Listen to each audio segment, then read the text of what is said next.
All right, I'm back with part 2B of civil rights. We're going to talk about a single subject in this one, and the subject is gerrymandering. So we're going to get to a case, and it has to do with voting rights and things like that. That's why it fits in here.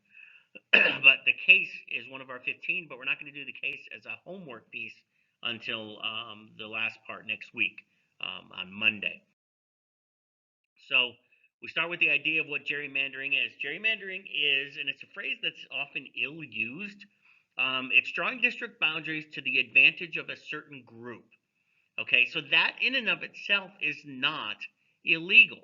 Okay, um, the idea of what's outlawed by the Voting Rights Act is doing it illegally, doing it to the extent where it becomes illegal.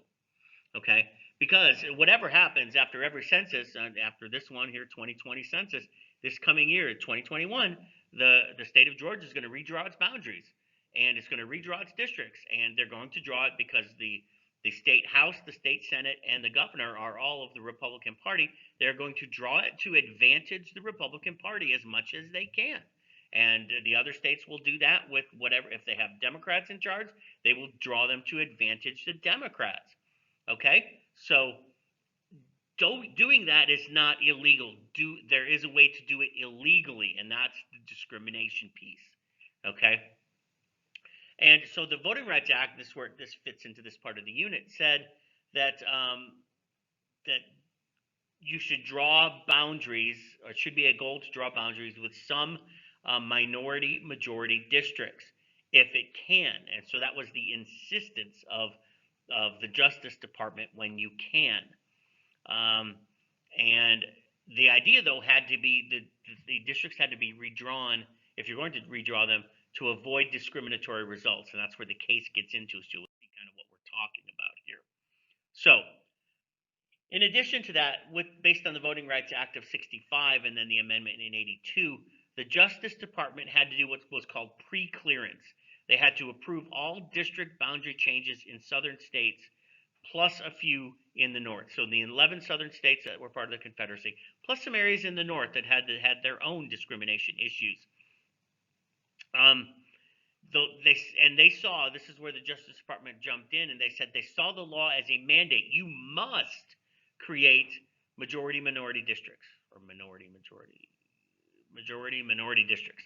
Um, and they said you got to do it, you have to do it, instead of you could do it. Okay, and since the Justice Department had to review everything the southern states did, they made that mandatory.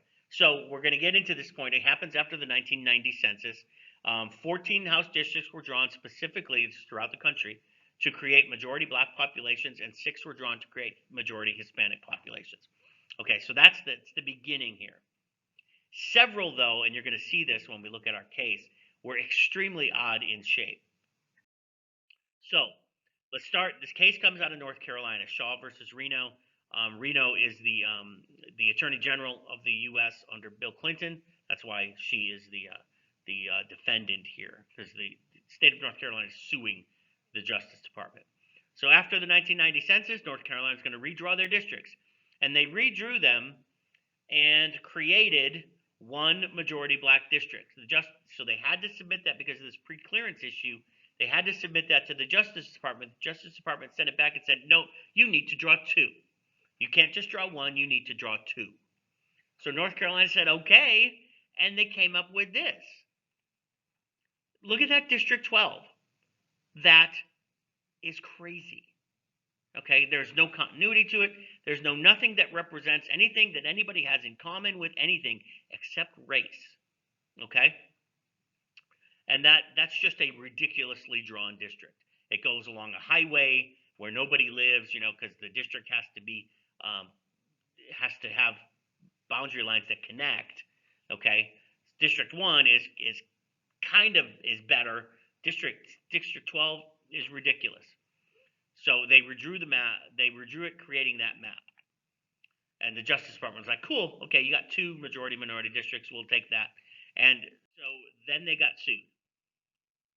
5 white voters sued, saying that was unconstitutional gerrymandering, meaning it was racially discriminatory. And they won. Supreme Court agreed, and they use this term, and you'll see it on Monday or Tuesday when you do your assignment. This phrase coming out of the Supreme Court decision that the district was so bizarre on its face that it is unexplainable on grounds other than race, and you can't do it based on race. Okay, racial discrimination is discrimination, and it is illegal. Okay. So that amounted to unconstitutional or illegal gerrymandering, and that had to be fixed.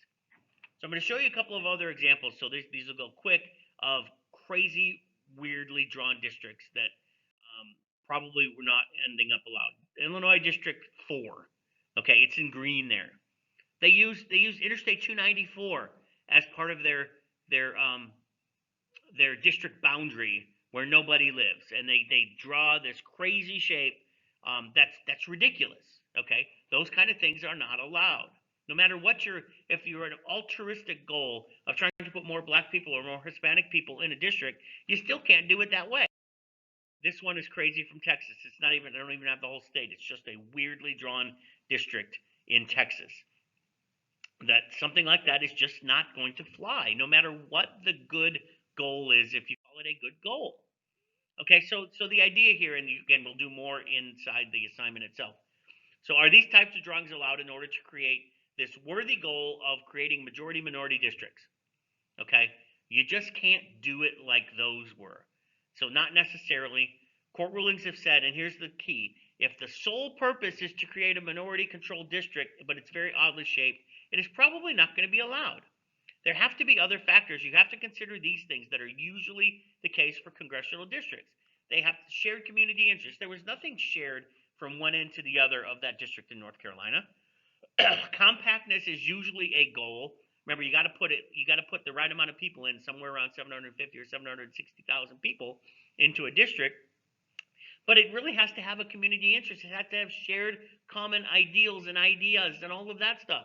So anything other than race, if it's just based on race, it is not going to fly, even if it's for your altruistic goal. So that's the key. Racial discrimination in any form against black people, against white people, against any other kind of people is wrong. Okay, and that's what this case says. Okay, that's it for this part.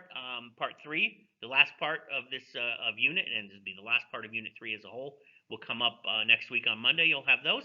So work on the assignment. Letter from Birmingham Jail is a longer assignment, so you're going to need to set aside some time and do this work diligently. All right, we will see you next time around. Have a good